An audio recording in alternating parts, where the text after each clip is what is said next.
Tuesday here on the KOAM News at Noon, your chance to call and help us make a four-state child's Christmas a little brighter this season. And it's been extremely windy today. The wind's still holding on out there, but it will die down just in time for it to get cold. We'll break down the forecast coming up. And we ask our friends at Equity Bank to help us fill the cards for the 34th annual KOAM Toy Box campaign. The four states' most watched news starts now. This is KOAM News at Noon. I'm Tanya Bach. For the past 34 years, it's people like you who have helped put a smile on children across the four states by helping us and the KOAM Toy Box.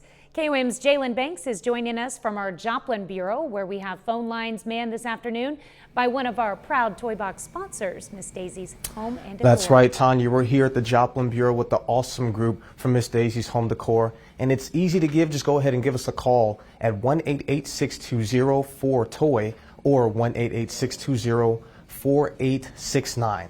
And one thing that hasn't changed is your willingness to give. Your donations will go to underprivileged kids here in the four states. We'll keep that number up for you at the bottom of the screen. Again, that number is 1-888-620-4869.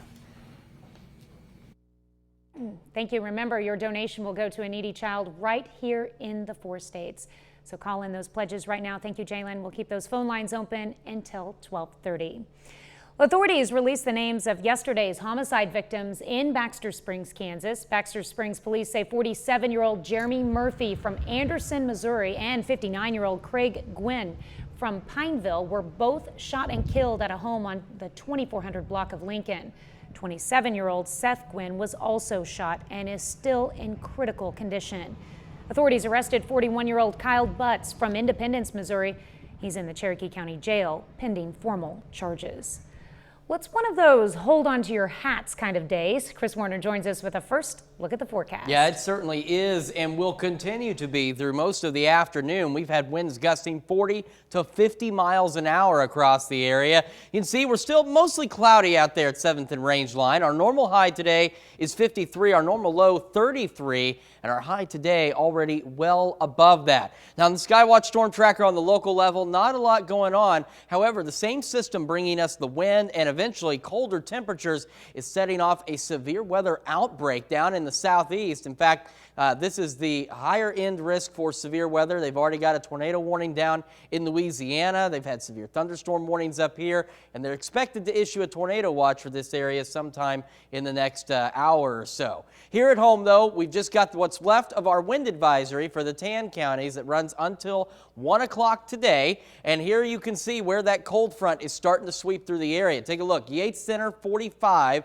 50 in Iola, 62 just down the way in Fort Scott, 63 Pittsburgh, 64 Carthage, and we are currently at 68 in Joplin right now. And as we go through the day, we will hit that high. In fact, we're hitting that high now, but you saw where that cold front is. And as it sweeps through, these temperatures will continue to drop. Look at 2 o'clock. Just a couple hours from now, we're going to drop almost 10 degrees, and it will continue to fall, 32 by 8 o'clock. We're going to talk about how cold it's going to get, how long it's going to stay that way, and about some rain chances coming up down the road here in just a few minutes. All right. Thank you so much, Chris.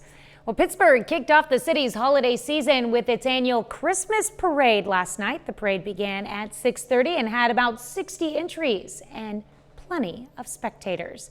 KOAM was among those in the parade, and there are several community parades scheduled for this weekend and beyond. You can find a list of them on our website at KOAMnewsnow.com. Well, Joplin's parade isn't until next Tuesday, but holiday spirit is already in abundance with the lighting of the City Hall holiday windows. Visit Joplin installed a stained glass holiday scene in the front windows of City Hall. The three painted vinyl panels resemble a stained glass effect and complement last year's windows. The window was painted by local muralist Sandra Pemberton. And the city of Carthage is looking a little brighter as well. Carthage Water and Electric Plant opened its Sparkle in the Park. It's a chance for people to come out to see Central Park and see a dazzling light display. What I love about this is the kids, as you can see here tonight. Kids are running around having a great time. Families are getting great family pictures and great setting. It just really puts you in the Christmas spirit, and it makes me feel good to know that We've got great employees at Carthage Water and Electric who value this, value our community. Sparkle in the Park is open every day until January 1st from 6 p.m. to midnight. That's a look at today's top stories and weather in our first 7 minutes. Coming up on the KOAM News at noon, we're making fall off the bone short ribs in the Mr. Food Test Kitchen. But first, we go shopping as we celebrate our 34th year of the KOAM Toy Box campaign, a toy drive that would not be a success without your help, as we all help those in need for the holidays. Our phone lines are still open, and it's so easy to give your Toy Box donation. And we'll keep the number at the bottom of your screen. And we'll be back with more after the break. Well, some of us are just getting started and others are a little bit further along with their Christmas shopping, but not everyone is fortunate enough to afford to put gifts under their tree, and that's why we're here to help. Let's go back over to our Joplin phone banks and our own Jalen Banks. Jalen? All right, guys, our lines are still open, and they're being manned by the awesome group from Miss Daisy's Home and Decor. And we'd like to give a special shout out to some of our viewers that have donated. We have a Billy from Webb City who donated a whopping $150 to Toy Box. And we have Jaquetta from Labette who donated $25. Again, thank you guys for donating. And please, for those of you at home, keep on hitting the lines. These funds go directly to kids in the 4 states, and in particular, the funds go directly to the county that you donated in. And whether it's $10, $20, maybe even $50, it's all appreciated, and it's going to help out those in need. And if you're wondering what happens next after you donate, we go shopping for you, so you don't have to do any of the legwork. Earlier this month, our friends at Equity Bank joined us on a shopping spree at the Pittsburgh Walmart. They helped pick out our gifts for kids of all ages. And from the looks of it, they had a little fun with their shopping. Because we employees enjoy it so much that we get to help so many different families involved in on it. And we just love being in our community. And that's just a little spot that we can help out. Okay, we can do that for you. What is a good phone number for you? Equity Bank will be manning the phones next Tuesday for our Toy Box Tuesday telethon.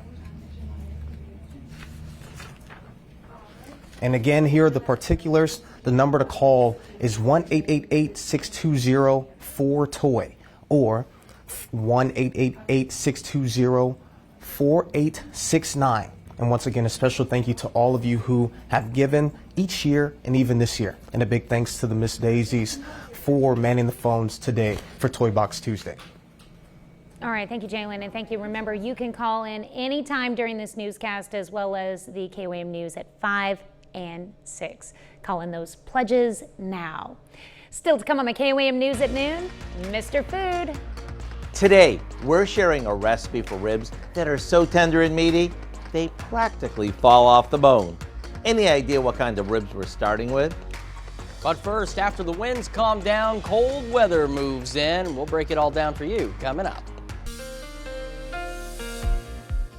We've had a very windy day for us today. Wind gusts pushing 50 miles an hour, in some cases a little greater than 50 miles an hour, and the wind is still blowing, and it's blowing in some big changes for us. Now, on the Skywatch Storm Tracker on the local level, we are okay other than the clouds. Off to the southeast, though, that's where they're dealing with the severe weather threats. So the system that is bringing us our changes is bringing what could be a significant severe weather outbreak to the deep south. There's already tornado warnings, and in this latest update, you can see where a tornado watch has just gone out for a large chunk of this area. So thankfully, we're not dealing with that here. I think we'll take the wind and the cold weather without the severe activity.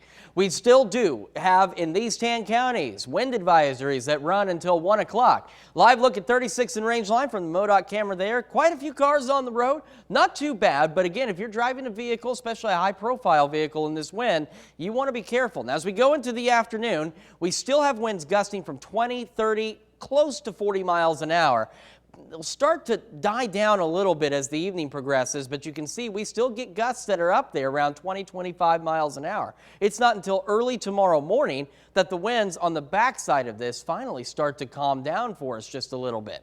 Right now, Joplin, clouds are working their way out of here. We're left with some partly cloudy skies and very mild, at least for right now. 68 in Joplin, that's our high. This is as warm as it's going to get. Wind to southwest at 24, gusting to the 40-mile-an-hour range. And here's what I mean by it won't last. You can see the contour here of where that cold front is and the difference it is making. 62 in Fort Scott, just a short drive down 54 to Iola, and it's down to 50. 45 in Yates Center, 55 Neodesha, 62 Chanute. So you can see where this front is, and it will eventually be making its way across the entire four-state area. So again, temperature we're at now, that's our high. In a couple of hours, look at what the temperature is expected to be. Almost a 10-degree drop by 2 o'clock, down to 41 by 5, and then down to 32 by 8 tonight with those partly cloudy skies and the wind still blowing. So we're talking wind chill situation out here as the evening goes on. So do be prepared for that. And as we go into the overnight hours, until the winds fully calm down, it's going to feel frigid because we're going to drop quickly down to an overnight low of 24 degrees by sunrise with mostly clear skies. And we have some other changes in the forecast. So this cold weather is going to stick around for a day or so, and then we're going to get mild again. And then as we head into the weekend, that's where we're watching the possibility of some showers across the area. And we'll hold on to that chance Friday, heading into late Saturday, Sunday, and then again into Monday of next week. And as you can see, we don't do significant warming, but we do warm up. Only 41 tomorrow. 49 Thursday. We get a bit warmer by Friday, and then we see some shower chances. Cool on Saturday, 43, and we start to warm up yet again. We even get into the lower 60s. But we have another system with more rain chances. And what's wild is a week from today, at a similar situation. We go to the 60s to the 20s. Next Tuesday, 63 down to 26. But we get colder after that. 36 on Wednesday, 30 on Thursday. Then overnight low Wednesday night expected to be right around 19 degrees. So we still have a bit of a roller coaster ride to go through with these temperatures. And enjoy the mild weather, at least in parts of southeast Kansas, southwest Missouri. If you're ahead of this front, get out there and enjoy the weather now. Because as you saw on that temperature map, temperatures are dropping rapidly behind this front. So it's going to get downright cold in the next few hours. Oh, yeah.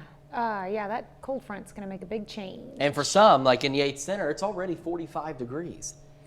And we can't even call it the calm before the storm because it's windy out there. Yeah, it's very windy. But again, at least the worst of the weather is remaining to our southeast. So we kind of lucked out on that. We're just getting the wind and the cold temperatures. But folks in the southeast, what they've been calling for is a significant severe weather outbreak down there as we head into the end of November. Mm-hmm. Hey, I wanted to point out one more time, these toys behind us here, this is what we go purchase with the money that you're donating today. So please call in during this newscast, during our 5, during our 6. If you want to, you can log on to our website, KOAMnewsnow.com. There's a quick link to donate online. Absolutely. We make it easy for you to help out in any way that you can. Just call the number on the bottom of your screen. Thanks, Chris. We take this time to honor today's four-state hero, Sergeant Daniel McMillan in the U.S. Army. The soldier hails from Joplin, Missouri. He served proudly from 2003 to 2008. To Daniel McMillan, we thank you, our four-state hero. Our phone lines are ready and waiting for you to call in and donate. Help us make this Christmas a merry one for every four-state family. The number again, 1-888-620-4TOY. Well, today's Mr. Food recipe has a secret ingredient that adds a ton of flavor. Howard shows us how to make his fall off the bone short ribs in the Mr. Food Test Kitchen. These days, short ribs are one of the hottest and trendiest cuts of meat. But that wasn't always the case. Years back, they would simply grind them up and turn them into ground beef. Well, they still grind them now and then. Today, we're seeing short ribs used in all sorts of different ways. Today, we're using them to make a hearty stick-to-your-rib, pun intended, dinner that's perfect any time of year. The first thing we're going to do is brown our short ribs in a heavy soup pot with a bit of oil. Now we add a can of condensed onion soup, some water, a little lemon juice, some ground clove, and a bit of ground black pepper. After it comes to a boil, we'll cover it and let it simmer until the ribs are fork tender. While we wait for that to happen, you might want to make a salad or throw in a pot of water for some noodles to serve with them. Once they're tender, it's time to stir in our secret ingredient, a crumbled slice of pumpernickel bread. The pumpernickel adds an rich old world flavor and helps hearty up our ribs. Serve these over some buttered noodles and spoon on the pan drippings for a restaurant fancy dinner that you can enjoy in the comfort of your own home. To get the recipe for our fall off the bone short ribs, all you need to do is visit our website. I'm Howard in the Mr. Food Test Kitchen, where today we found a fork tender way for you to say, ooh, it's so good. That looks good. You can find this recipe along with a lot more good food from the Mr. Food Test Kitchen online. Just go to our website at KOAMnewsnow.com. Here's a look at our 4-state market prices.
This is the 34th year of KOAM's Toy Box campaign.